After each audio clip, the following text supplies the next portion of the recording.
thousands of years, one breath has endured. More than a martial art, it is the Korean way of life. Taekwondo, connecting the world. Smarter than ever, Taekwondo leaps toward a new future, connecting the world through a single movement. The spirit of Korea meets the boundless energy of K-pop.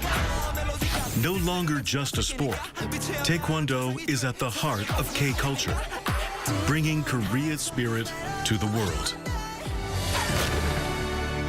A beautiful culture, connecting heart to heart.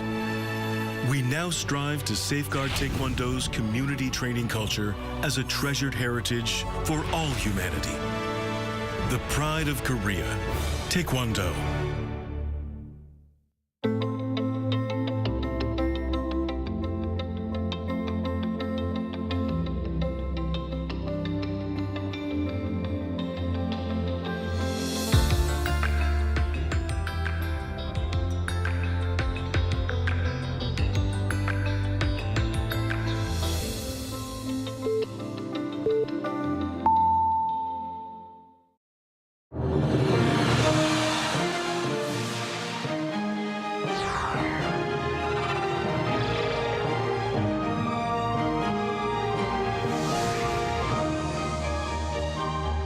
Hello and welcome to our morning edition of Arirang News. We begin with these stories making the headlines at this hour.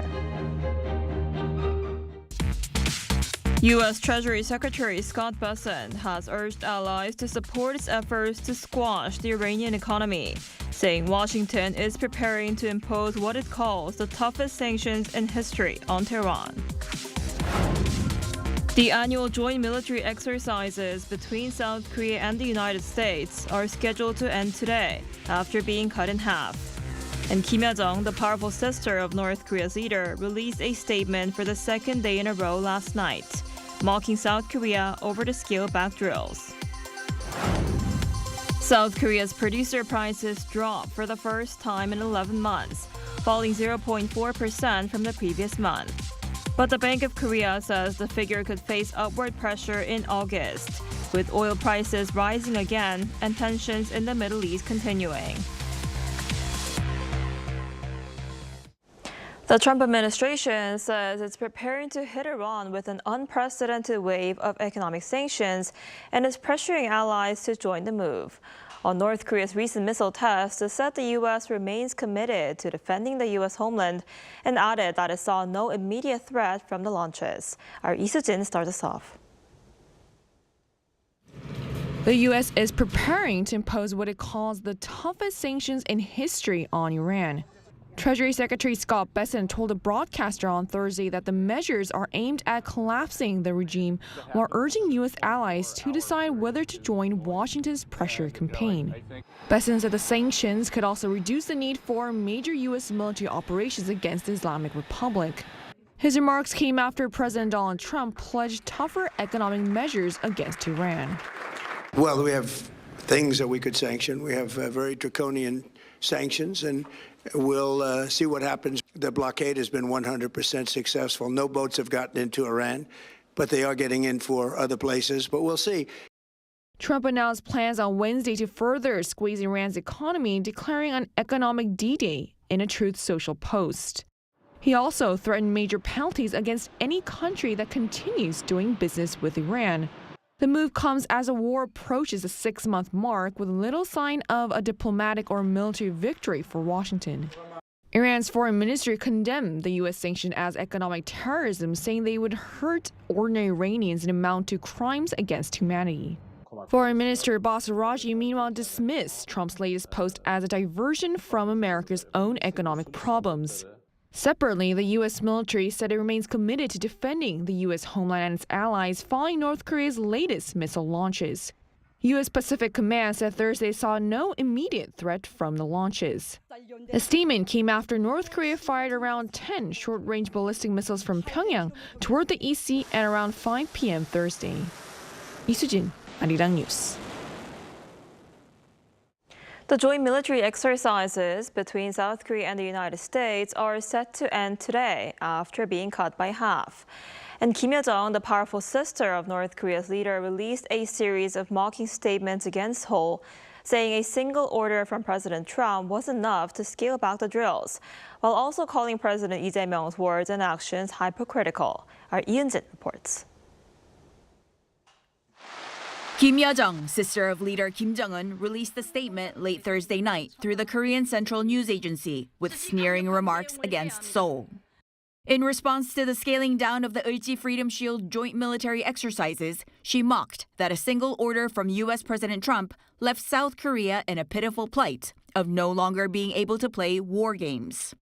Calling the alliance a master-servant relationship, Kim accused South Korea's President Lee Jae-myung of duplicitous words and deeds, referring to Lee's expression of respect and gratitude for Trump's decision to scale back the drills on social media, while discussing self-reliant national defense and securing independent military capabilities domestically.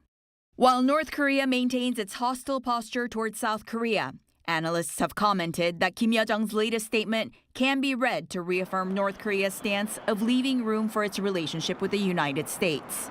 The routine South Korea-U.S. joint exercise Ulji Freedom Shield will end early on Friday after only 5 days, scaled back from its originally scheduled 11-day run. The August exercises are usually split into two parts, defense and counterattack. But this time the exercise will conclude after carrying out only the first part. Eun-jin, Arirang News. And for more on Trump's push to hold a meeting with North Korea's Kim Jong-un and the scaling back of joint drills, we're joined today by Professor Pan Gil-ju, assistant professor at the Korea National Diplomatic Academy. Professor Pan, thanks for coming on today. Good to be with you. So, U.S. President Donald Trump said earlier this week that North Korea has 57 very powerful nuclear weapons. So, from North Korea's perspective, could this comment acknowledging the regime's nuclear weapons lead it to seek a change in its international standing? Well, regardless of real intentions behind Trump's comment, North Korea is most likely to take advantage of this moment for upgrading its international clout. To be more specific, Pyongyang has already been pursuing a faith-accomplished strategy of defining itself as a nuclear-armed state. But Trump's comment can encourage Pyongyang to shift its strategy to a more aggressive one, which is aiming at unofficially recognized nuclear power in the world. Under this shifting strategy, North Korea intends to upgrade its international standing from a poor and weak power to a nuclear-armed strong power. To top it up, as of right now, Pyongyang could take a closer look at how different America's approach to Iran is from its stance to North Korea. The former was based on a military solution, although it remains unsuccessful. In contrast, the latter is led by a diplomatic remedy, which is initiated by scaling down the UFS exercise. What matters worse is that this huge difference could make Pyongyang perceive America's approach as a low-profile attitude, which could promote its miscalculation. As part of an effort to offset North Korea's miscalculation and misperception like this, South Korea and the United States need to emphasize the ironclad alliance through a diplomatic message and a show of military force in the field in the process of deploying diplomatic engagement with North Korea. Right, but South Korea says North Korea is estimated to have up to 120 nuclear warheads, which is well above Trump's figure. So South Korea has traditionally avoided publicly disclosing detailed estimates of North Korea's nuclear stockpile, right? What does this more public acknowledgement suggest about Seoul's assessment of North Korea's nuclear capabilities? Well, in general, experts estimate North Korea to be armed with around 50 to 120 nuclear warheads. But it is true that the ROK government avoids revealing the number of nuclear weapons because it is not good for maintaining a key policy, which is the denuclearization of North Korea. Meanwhile, South Korea's defense minister mentioned that the estimation of 80 to 120 nuclear warheads armed by North Korea is based on open source information, not an official assessment or acknowledgement. Moreover, he confirmed that the government is reluctant to define North Korea as a nuclear power or nuclear weapon state. In this sense, his comment seems to be made as a part of an effort to face the reality of North Korea's nuclear armament. and come up with ways to counter its nuclear threats effectively. In the meantime, North Korea appears to try harder to become a recognized nuclear power in the world while taking advantage of this window of opportunity. With this in mind, South Korea should strongly maintain its policy on North Korea, which is the denuclearization of North Korea by diplomatically collaborating with both like-minded countries and non-like-minded countries. In this regard, I would say that both a diplomatic moment and a strategic moment are coming faster than we could imagine or expect. I see. And the joint military exercises between South Korea and the United States, and today, after being cut almost in half, the Korean government says this is not going to negatively impact wartime operational control and combined readiness. What's your take on this? To be honest with you, this UFS exercise serves as an important momentum for the process of examining FOC full operational capability. In particular, South Korea and the United States agreed to determine or finalize the time for wartime operational control at the SCM this fall based upon the FOC examination. Meanwhile, since Part 2 was omitted in this UFS exercise, the two countries may need some time to examine whether FOC is complete or not. In this vein, this unexpected situation, like the reduction of the ROK-US combined exercise, could serve as a litmus test to show how the ROK-US alliance is strong and responsive. What matters most is that risk management in the alliance should be a policy focus in an effort to maximize security interests. We need to be aware, again, that the cohesive alliance can prevent Pyongyang from making military provocations. I see. And Trump is reportedly pushing to meet with North Korea's Kim Jong-un as early as November because that's when he's going to visit China for the APEC meeting. How likely is that, do you think, is going to happen? Well, Trump had wanted to meet with Kim Jong-un on the sideline of 2025 Gyeongju APEC meeting, which ended in failure. So Trump seems to take the 2026 APEC meeting, which is being held in China, as the optimal and last chance to meet with Kim Jong-un. Although this is Trump's objective, Kim Jong-un might not be reluctant to meet with Trump if the condition is met. As Pyongyang mentioned in the Ninth Party Congress, the key condition laid out by Pyongyang is that the denuclearization of North Korea should not be on the agenda. Meanwhile, the United States stresses meeting without conditions, which means the possibility that the denuclearization of North Korea might not be included in this meeting at the moment. China could also play a mediating role to make it happen because it helps enhance its strategic standing. In this sense, the DPRK and US summit is not entirely invisible. In particular, a low-tension diplomatic meeting is likely if that were to happen while focusing on easing tension on the Korean Peninsula and mitigating the hostile relations between Pyongyang and Washington. Although this level of meeting is not bad at all, Seoul and Washington should enhance strategic collaboration in order for Pyongyang not to take advantage of this venue or shifting its status as a recognized nuclear power in the world. And could Trump's push to re-engage with Kim Jong-un be partly aimed at shifting attention from the Middle East to East Asia ahead of the midterm elections in November? What do you think is really driving his latest moves toward North Korea? Trump's push to meet with Kim Jong-un again after the failure in the first Trump administration can be explained by three other calculus than the DPRK-US summit itself. First, part of deploying the exit strategy from the Iran war by drawing attention to North Korea from the failure in the Middle East. Second, promoting South Korea's detailed investments to the United States. And finally, pressing Seoul to support the United States substantially, simply beyond the diplomatic support to open the Strait of Hormuz. All of these intentions have something to do with domestic politics at the end of the day, which is the November midterm elections.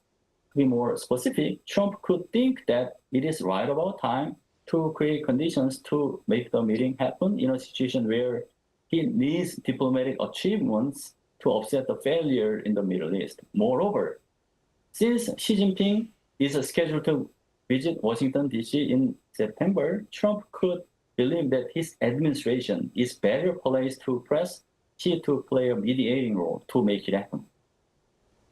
I see. I guess we'll have to see how that goes. All right, Professor Pan, thank you so much for coming on today. We appreciate it. Thanks for having me. And here in Seoul, China's top diplomat met with President Lee Jae-myung following talks with Foreign Minister Cho Hyun on bilateral ties and North Korea. Our correspondent Oh Soo-young has the details of their meeting. President Lee Jae-myung met with China's top diplomat Wang Yi on Thursday, calling for strategic communication as Seoul and Beijing seek ways to fully restore bilateral ties and as Yi calls for a peace regime with Pyongyang. The meeting took place in the morning, according to the Blue House's press release, with President Yi conveying his warm regards to Chinese leader Xi Jinping. Lauding progress made in the improvement of bilateral relations, he asked Wang to maintain close strategic communication with Foreign Minister Cho Hyun and National Security Advisor Wi Song-lak on Korea-China relations, the Korean Peninsula and other issues. This came after the Chinese official talks with Foreign Minister Cho Hyun on Wednesday. Over their 4-hour talks and official dinner, the two diplomats discussed affairs on the Korean Peninsula, with Cho requesting China's constructive role in securing Pyongyang's return to talks. As much as President Lee Jae-myung presented a blueprint for peaceful coexistence on the Korean Peninsula in his recent Liberation Day address, the government will continue working toward the denuclearization of the Korean Peninsula and the achievement of peace. According to Seoul officials, Wang said China's policy remained consistent and pledged to keep playing a constructive role in promoting peace and stability. We also hope that South Korea and North Korea can gradually move along the path towards peace and coexistence, and sincerely wish for the continued stability and development of the Korean Peninsula. The Chinese minister, however, did not mention denuclearization. As Wang left his meeting, he told the media that renewed dialogue was a matter for the United States and North Korea to decide. He put the onus on Washington, saying it must change its long-standing hostile policy towards North Korea. This highlights lingering differences between Seoul and Beijing amid a deepening US-China rivalry over regional security and technology. Still, both sides have sought to rebuild cooperation, seeking the quote full restoration of bilateral ties. This marks Wang's first official visit to Korea in almost 5 years and comes ahead of the two countries' 34th anniversary of diplomatic relations, which falls on August 24th. The ministers agreed to use next year's 35th anniversary to elevate their ties, focusing on services and investment negotiations under the bilateral free trade agreement, supply chain stability, people-to-people and cultural exchanges, bringing pandas to Korea, and preserving Korean independence movement sites in China. According to a foreign ministry official on Thursday, the two sides also agreed to work towards another leaders' meeting when China hosts the Asia-Pacific Economic Cooperation Summit in November. Oh Soo-young, Arirang News.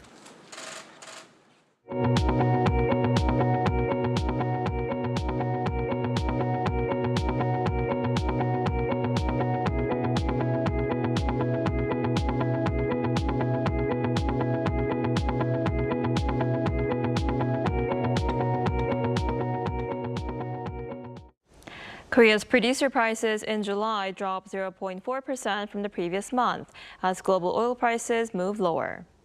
Now that's according to the Bank of Korea on Friday, marking the first monthly decline in 11 months. Prices of industrial goods, including petroleum and chemical products, dropped 0.5%. However, prices of agricultural, livestock, and fisheries products rose 1.5% due to extreme summer heat. The Bank of Korea said producer prices could face upward pressure in August, with oil prices rising again and tensions in the Middle East continuing. U.S. chipmaker Micron Technology says it'll invest a total of $10 billion over the next 10 years to build a large-scale memory research center in Boise, Idaho, where its headquarters is located. The announcement on Thursday pushed company shares higher following a recent slowdown due to concerns about the durability of AI spending and competition from SK Hynix. Micron is the only U.S.-based company developing and manufacturing leading-edge memory, including DRAM and NAND products used across data centers, PCs, smartphones, and AI systems. The global hunt for critical minerals is ramping up as nations push to break free from dominant Chinese supply chains. And amid this push, a Korean tungsten mine is re-emerging as a key global partner. Our Kim Jong-un takes us there. Blasting takes place in the dark as geologists and workers move in and out.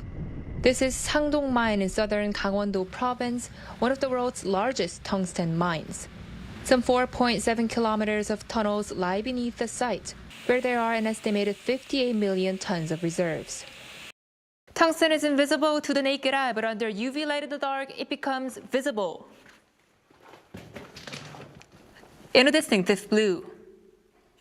Sangdong had closed its doors amid competition from cheaper Chinese tungsten. But more than 3 decades later, the mine has reopened with full-scale commercial production. Annual output stands at around 2,300 tons, with processing capacity set to double in phases. Tungsten deposits here have an average grade of about 0.43%. That's about 3 times the global average, which allows for stable production over the long term. Tungsten is key to industries from defense and semiconductors to aerospace. Demand has surged for high-performance chips, while the US-Iran war has further strained global supplies. Chinese export controls are adding to the squeeze.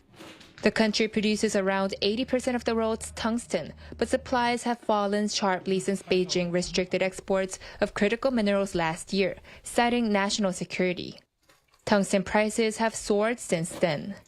With critical minerals emerging as a new geopolitical weapon, Washington is racing to cut its reliance on China and diversify supplies. That is putting Sangdong in the spotlight as a key source of non-Chinese tungsten, with most of its output contracted for the U.S. Building a value chain to develop and supply more tungsten is strategically important for Korea amid China's export controls. This would serve as an alternative supply source for our allies. Such cooperation could later act as a bargaining card for Korea to secure critical resources when needed. For now, Sangdong handles the initial stages of production, including mining and concentrating. Operator Almonte Korea Tungsten plans additional facilities nearby as plans for downstream processing gain pace. Kim Jong-un, Arirang News, 영월.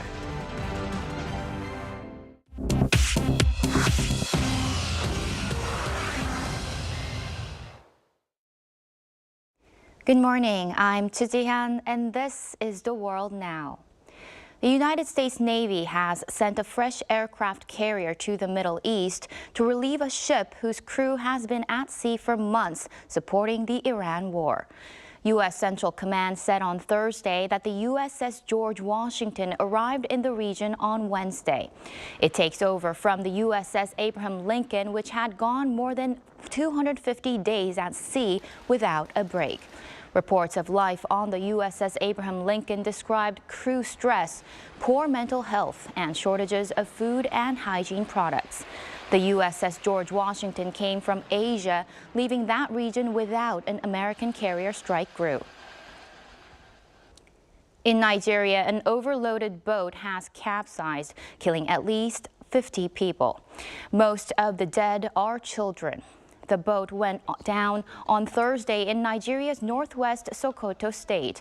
An official with the National Waterways Authority said about 40 children were among the dead. A state lawmaker said most of those on board were between 10 and 15 years old.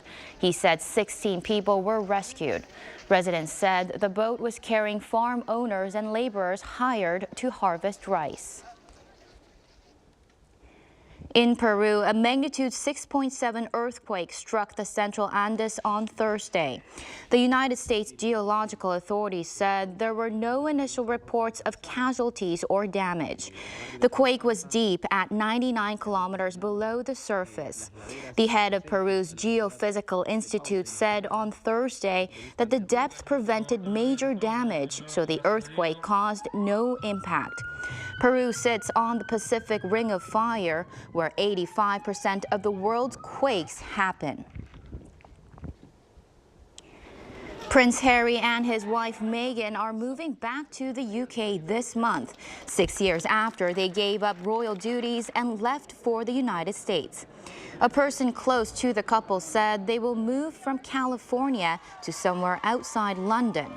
Their children, 7-year-old Archie and 5-year-old Lilibet, will go to school in Britain.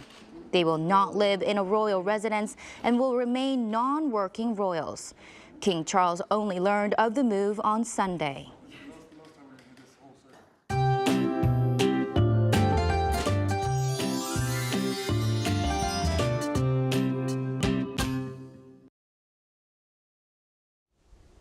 Keep your umbrella close. Most regions will have a wet Friday.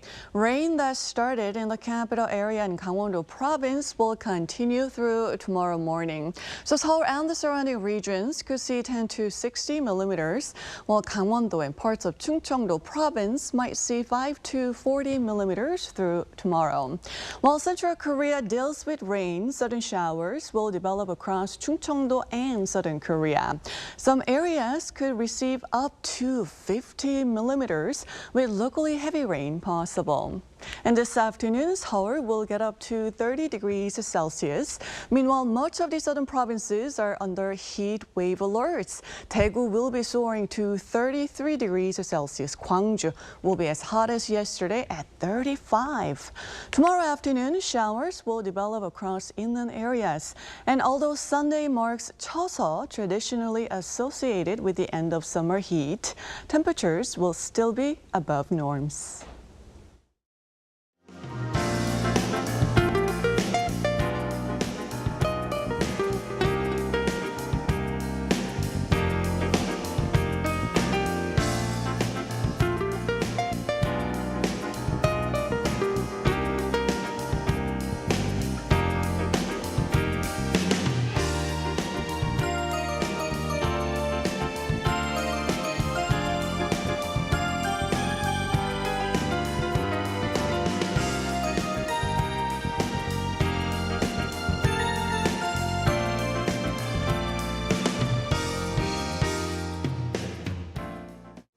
That's all we have for this morning. Arirang News will be back at noon Korea time. Thanks for watching.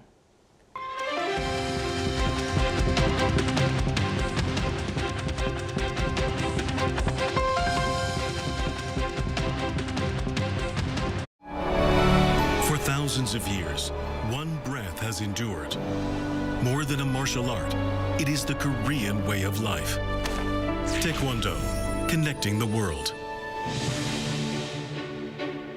Smarter than ever, Taekwondo leaps toward a new future, connecting the world through a single movement.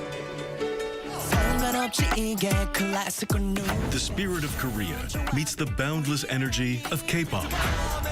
No longer just a sport, Taekwondo is at the heart of K-culture, bringing Korea's spirit to the world. A beautiful culture, connecting heart to heart. We now strive to safeguard Taekwondo's community training culture as a treasured heritage for all humanity. The pride of Korea, Taekwondo.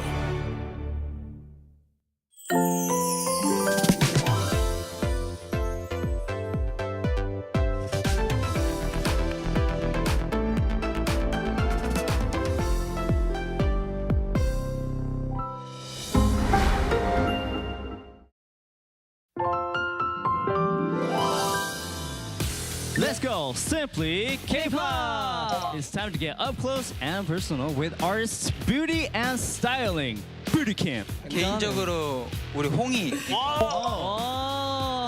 가디건이랑 되게 또 잘 어울리는 남자여가지고 저는 제 스타일이 좋아서 아무랑도 바꾸고 싶지 않아요. 파블리나의 마음을 사로잡은 것 같습니다.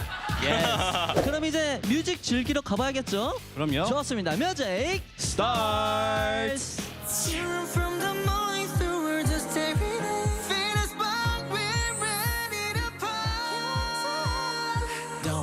No time. Tell me what I gotta do, gotta do, gotta do. I know that we can make a better day. 더 달콤하게. 내 앞처럼 노란 거. Hold like true you. You're my heart. I don't need it. To you, 춤을 better. Like a legend.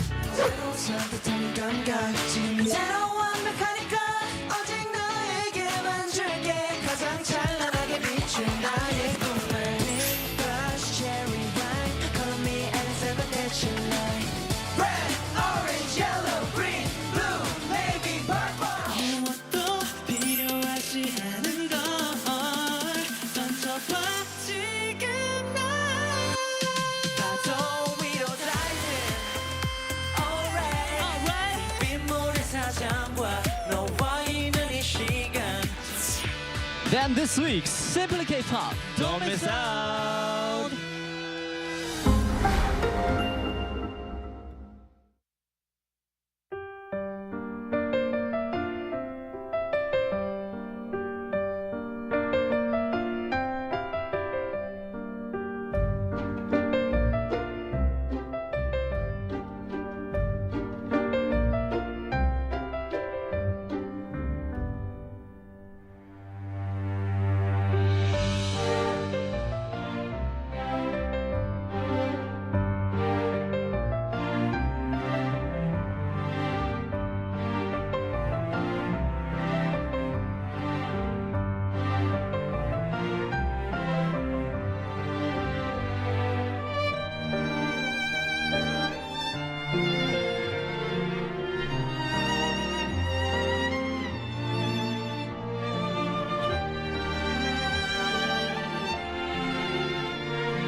We're here to bring a new type of news show. New insights, new styles, and new topics every day. We are News Generation. Bringing news just for you. It's Friday, August 21st here in Seoul. I'm Lee Soo-jin, and this is News Generation.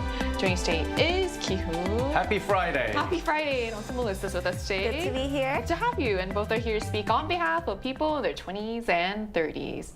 So we finally reached everyone's favorite day of the week, Friday. And what better way to kick off the weekend than with a quick check-in on how we're doing. So with temperatures soaring and summer heat showing no signs of letting up, staying healthy can be easier said than done. From staying hydrated to getting enough rest, how are you then, Kyun, taking care of your health this summer? I've been trying to take care of myself a lot because this summer was scorching hot. It's rough. In fact, it's actually still hot. And now it's humid too. It's humid as well. So I actually wanted, being a summer person, I actually wanted cold weather to come sooner than later. But in terms of taking care of my health, I am very conscious in many ways, from trying to stay active by going on regular runs, to sleeping as much as I can, and sleeping well, of course, by going to bed before midnight, which is not easy. But I've said this on air before, maintaining a good condition throughout the week is one of the bigger challenges I face, other than working hard and all the dramas in life that comes when you're in your mid-30s. So if I had a long day today, I would make sure I get enough rest the next day to balance things out so that I can kind of keep my energy level to above average, because I always use my smartwatch and it tells me my energy level for today depending on how well or how much I've slept. And I'm really conscious about the numbers as well. If it's below average, I'm like, oh no, I need to rest today. So I'm quite conscious about my health. So actually, I got a smartwatch recently. Oh, yeah, so I think I'm going to start doing that. I'm going to start wearing it when I go to sleep to make sure my health is also... You should make the most of that expensive watch. I know, thank you. So what about about you? How are you taking care of your health this summer? It was so hot in Korea this summer, right? So I actually escaped to Sapporo to cool down a bit. Wow. It was really nice. And I added swimming to my workout routine. And on top of that, summer means short shorts and tank tops, right? Which makes me want to work out even more. So I go to the Pilates and go to the gym. Sounds like I need to try out for triathlon soon, right? And I'm also one of those people that doesn't like the taste of water, so I barely drink water. I know that's unhealthy, but so I get dehydrated very easily. But recently I heard that if you add a little bit of salt to your water, it hydrates you much faster and it keeps you hydrated for longer. So I've been doing the water salt thing these days. That's a good tip. So if you don't like water, if you put salt, you won't have to drink as much as you normally do. Exactly. That's cool.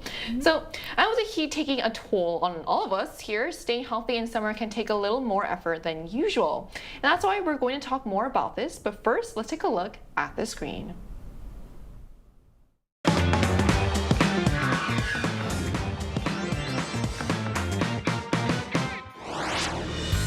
The desire to stay young, live a long life, and enjoy good health is hardly controversial or unusual. And that's why scientists around the world have long been fascinated by what determines not only how long we live, but how well we live. So today on News Generation, we're taking a closer look at a new study on the limits of a human lifespan, exploring whether Korea's younger generation actually wants to live longer, and uncovering the lifestyle habits that may hold the key to Koreans' longevity. Just as you saw in the video, scientists are still trying to figure out just how far the human lifespan can be pushed. And this latest finding suggests there may be a biological ceiling that even medical advances can't completely overcome. So how long can humans live at most, Melissa? Personally, I thought somewhere around 110, just because my great-grandmother passed away around 104 years old. But apparently, scientists say 156. 156, interesting. A Russian research institute found that even if we eliminate all the aging factors, the theoretical max lifespan for human is 156. While organs like liver can constantly regenerate by itself, brain and heart cells have built-in limits and higher mutation risks. So yeah, even with perfect science, our bodies have an expiration date. It's interesting that there actually is a limit to this. So I mean, this is fascinating. So because even if we could eliminate all the major causes of aging, our bodies may still have built-in limits that we just can't escape. And while science is looking at how long we can live, so it's looking at the scientific reasons behind this and the figures, let's talk about how long we actually want to live. So Melissa, ideally, how long would you like to live to? Ever thought about this? I usually go around saying 75 years old. That's pretty young, Melissa. Right? But I thought that was pretty old when I was a bit younger. I mean, yeah, when you're younger. By the time I'm 75, I thought I would have traveled the entire world, experienced everything in life, and I would be bored with life. But then I look at my grandparents and they're way over 75 already. And they're still healthy and they're like living their life, enjoying their life. So with good medical care these days and people taking care of themselves through healthy diet and exercise from a young age, I feel like 75 still looks pretty young and healthy these days. I guess 75 is the new 50 now. Right, I agree. So what about you? It's a good question. It's a very good question, but I think it really all depends on my health. You know, I would not want to live until 100 lying in bed sick. But you know, I know nobody wants to actually die young. But I generally think it's all about how you accept aging and how much you actually appreciate your situation and condition, whatever age you are. Whether I'm 50 or 100, I would just want to be happy with being alive and thankful for everything I have at the moment, rather than, you know, looking back and thinking, oh, maybe I should have done this more. I should have, studied more. I should have met more friends, things like that. Because, you know, there are a lot of people, young people who say, oh, I want to become much older for the money, the fame, the success. Whereas the older people say quite the opposite. They're like, you know, success is good, money is good, but I would rather have the youth and vitality of young people. So I don't know what's right, but for me, I think I just want to live in the moment and not think too much about the future because it's quite stressful. And who really knows what's going to happen tomorrow? Right. I think when people say they want to live longer, I think sometimes they forget like quality of life is also quite important. Absolutely. Right. So for many people, it's not necessarily about living forever. It's about having enough time to experience the things that make life worthwhile. That brings us to an interesting question of whether that desire for more time actually translates into desire for a long life among Korea's younger generation. So we talk about how we feel about living a long life. So do you Korea's younger generation actually want to live a long life these days? Yes, they do. When I tell my friends I want to die at 75, they're like, can I pay for your rest of your 25 years of your life? And this is actually backed up by data. A survey by 조선일보 shows that 75% of Koreans in their 20s want to live up to 100. It wasn't really about the number itself, but more about the curiosity of the future and hope. They want to enjoy life, watch their grandkids grow, experience more tech, and see what the future holds. I feel like for us MZs, longevity is all about maximizing the fun. Right. So those numbers suggest that many young Koreans see longevity as an opportunity rather than a burden. The longer they live, the more they can experience, see, and enjoy life. But there's an interesting contradiction here. While young people may want to live longer, they're also increasingly concerned about aging itself. So why do you think young people are being so obsessed and concerned about getting older these days, Kim? What you just said is quite interesting. You know, younger people, the younger generation, they want to live longer, but at the same time, they're the ones who are worried the most about getting older. So one study found that young adults actually experience more anxiety about aging than middle-aged or older people. So as you can see on the screen, people in their 20s and 30s scored the highest with 3.38 out of 5 on how anxious they actually feel about aging. That concern is already shaping the way they actually live. In Korea, about 8 in 10 people reportedly start taking nutritional supplements before they turn 30, and that includes myself as well. You know, among millennials and Gen Zs, wellness trends include the slow aging diet, blood sugar management through things like apple cider vinegar, and of course the zero sugar products. There's so many zero sugar products, like from ice creams as well. But as well as cutting back on alcohol or actually giving it up altogether. So. And also, Professor Ian here, a consumer studies expert, says there are a couple of reasons behind this shift as people marry much later in their lives and they live a longer life. There's a growing sense, living alone actually, there's a growing sense that they have to take care of their own health. And she also points to the COVID-19 pandemic, which made people a bit more conscious and aware of their health and well-being. Right, this is all interesting. So from low aging diets, from blood sugar management to taking supplements and even cutting out alcohol, wellness has become a major part of millennial and Gen Z culture. It seems the goal isn't simply to add more years to life, but to stay healthy and youthful for as many of those years as possible. So we asked our viewers on the Arirang News YouTube channel, if you could choose your own lifespan, what would you choose? And here's what the results showed. The most popular answer chosen by 63% was to live as long as nature allows. Meanwhile, 17% said they would choose never to die, while 11% said they would actually choose to die earlier, and 9% chose other options. So the results were quite interesting, and it's interesting that the majority aren't necessarily looking for immortality. They seem to prefer letting nature decide rather than putting an exact number on their lives. And when it comes to longevity, Korea is already doing remarkably well actually by global standards. So can you tell us how long the average Korean is expected to live, Melissa? Korea is actually one of the top longevity countries in the world. We rank 3rd in the OECD with an average life expectancy of 83.6 years.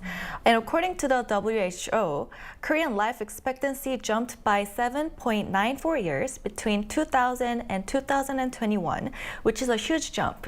And there are 3 big reasons behind this. First, veggie-heavy diets. We grew up eating lettuce, wraps, and kimchi instead of processed food. Even school lunches are designed by nutritionists to fully cover all the nutrition that kids need. Second is staying healthy physically and socially active, as well as doing new challenging activities.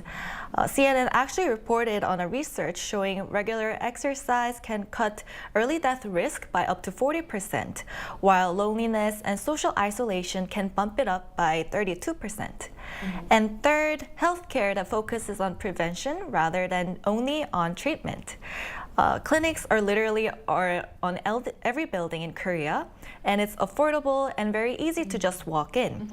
So it's totally normal for us to go see a doctor whenever we feel like something's just a little off before it gets something serious. So Korea already has one of the highest life expectancy among OECD countries, and the number has continued to rise over the past 2 decades. So to learn more about the secrets behind Korea's long life expectancy and how we can age more healthily, we're going to speak with a Korean medicine doctor. And that conversation is coming up right after break, so don't go anywhere.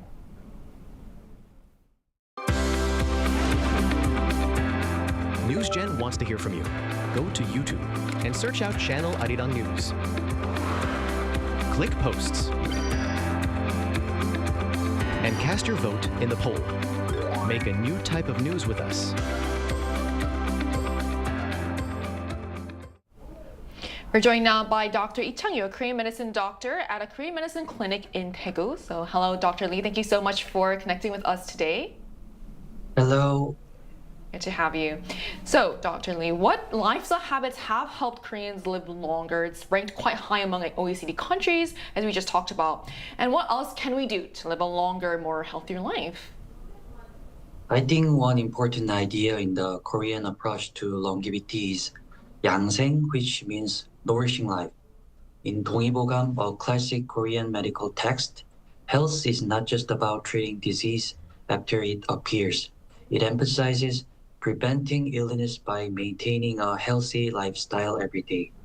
There are a few key principles. First, we should live according to a regular natural rhythm, staying active during the day, getting enough rest at night, and adapting to seasonal changes.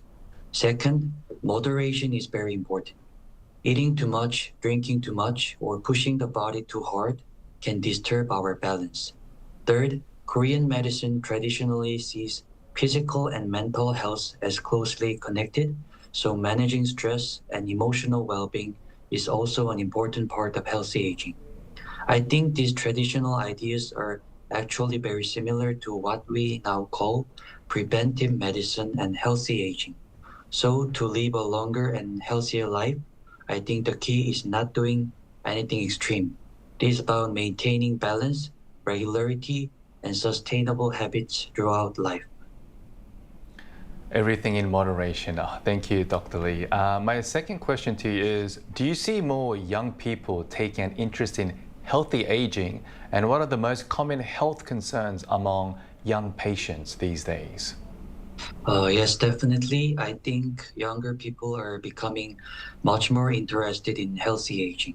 One interesting trend in Korea is the recent running boom.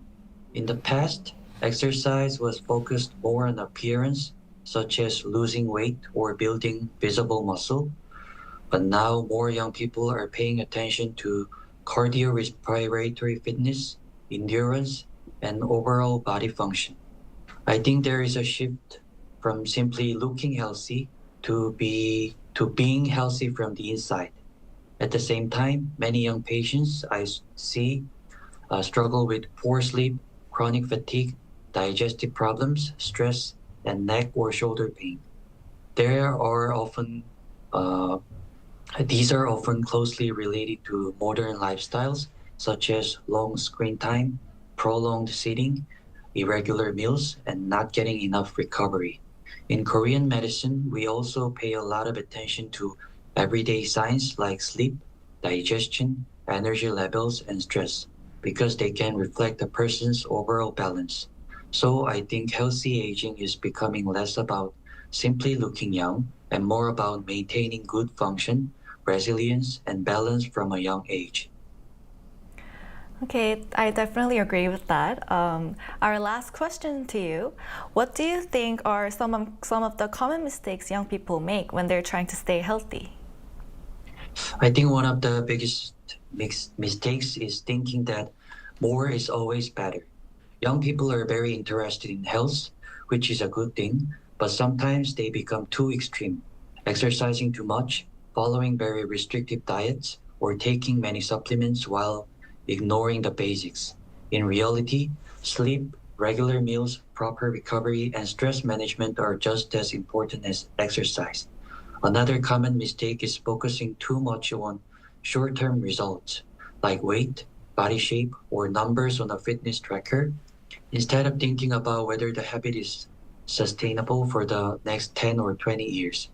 From a Korean medicine perspective, I think health is ultimately about balance.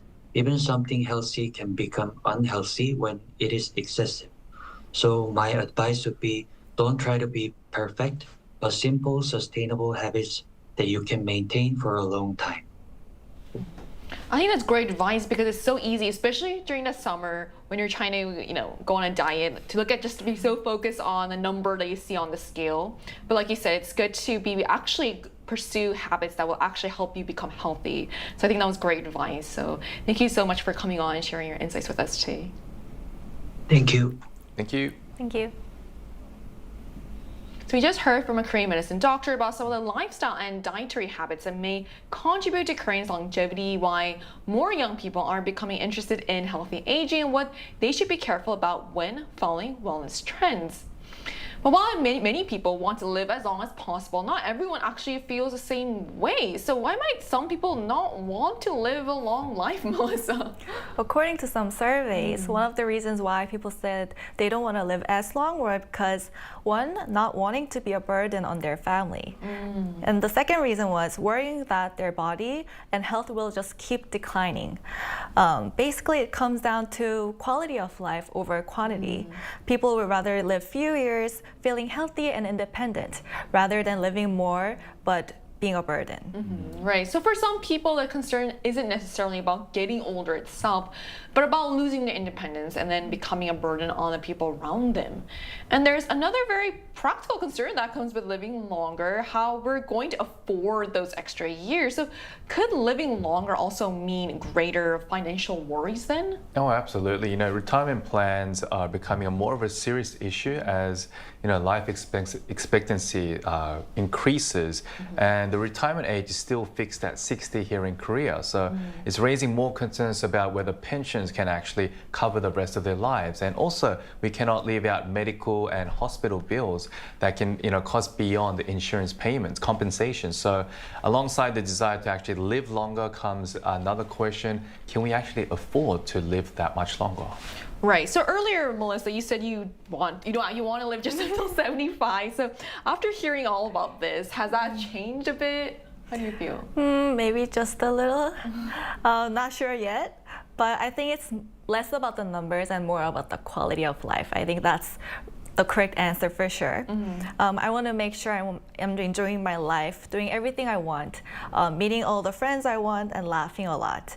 I feel like that kind of life would give me more fulfillment than just living longer life. Right. So what about you, Kim? How do you feel about living a long life? My dad actually told me recently that he was saying, "Aren't you glad that you don't have to support me after my retirement?" And I was like, no. I thought about it for quite a while because, in Korea, it's very common to see parents to take care of their children through university, through marriage, and even housing as well. And in turn, naturally, they expect their kids to actually take care of them until, I don't know how long, but until they get sick and so on and so forth.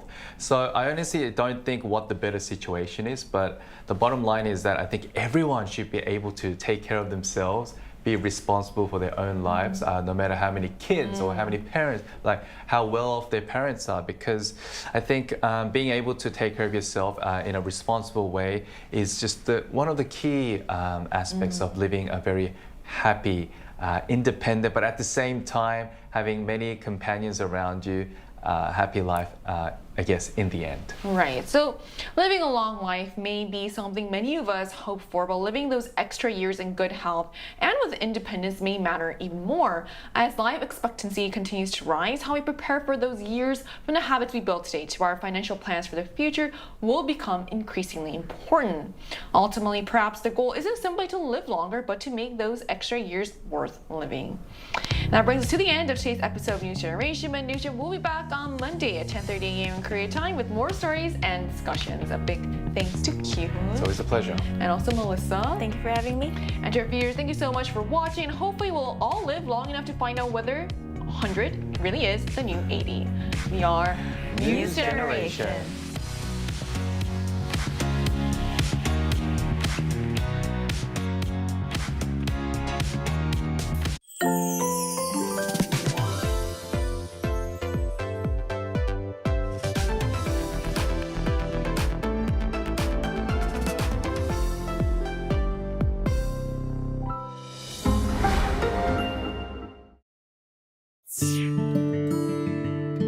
오늘은 대한민국 임시정부를 이끌었던 김구 선생님의 백범일지를 살펴볼 거예요. 그분이 평생을 바쳐 지키려 했던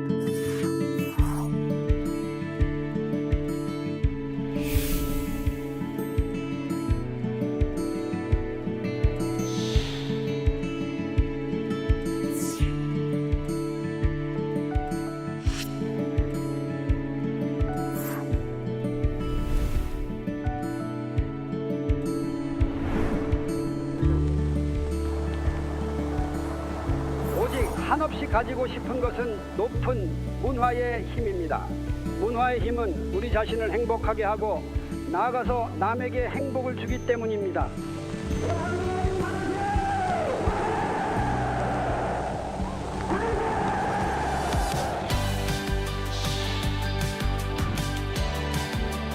나는 우리나라가 세계에서 가장 아름다운 나라가 되기를 원합니다.